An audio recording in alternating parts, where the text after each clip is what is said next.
तमाम राज खुल जाते हैं। जासूसी लोमड़ी की नीली आंखों के पीछे दरअसल कदीम रूह मोरा छुपी हुई थी, जो 1000 सालों से जंगल को अपनी ताकत से ज़िंदा रखे हुए थी।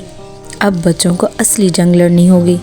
क्या वो मोरा को शिकस्त देकर जंगल को आज़ाद करेंगे या फिर जादुई दुनिया हमेशा के लिए ख़त्म हो जाएगी? जासूसी लोमड़ी अपनी असल शक्ल में आ जाती हैं और कदीम देवी मोरा, जो दरख्तों की रूह है, वो बताती है कि मैंने ही तुम्हें आजमाइशों में डाला था, क्योंकि जंगल को नए मुहाफ़िज़ों की ज़रूरत है। मोरा बच्चों को एक आखिरी पेशकश देती है, तुम में से एक को जंगल का नए मुहाफ़िज़ बनना होगा, वरना मेरी ताकत ख़त्म हो जाएगी।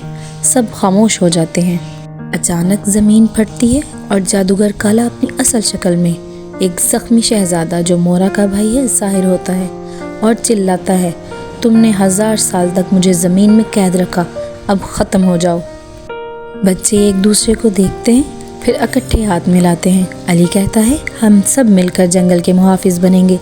इनकी कुर्बानी से मोरा और इसका भाई सुलह कर लेते हैं। जंगल एक नई शक्ल में ढल जाता है।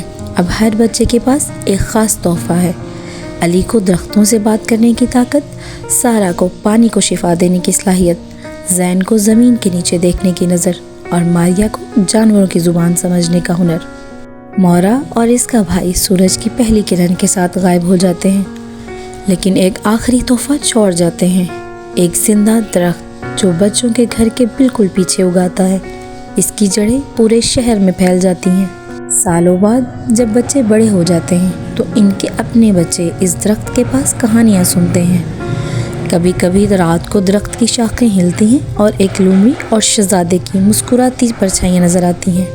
बच्चों, अगर आप कभी किसी ऐसे दरख्त को देखें जिसके पत्ते चमकते हों तो जान लें, हो सकता है आपके पास भी कोई जादुई सलाहियत हो जो अभी तक छुपी हुई है।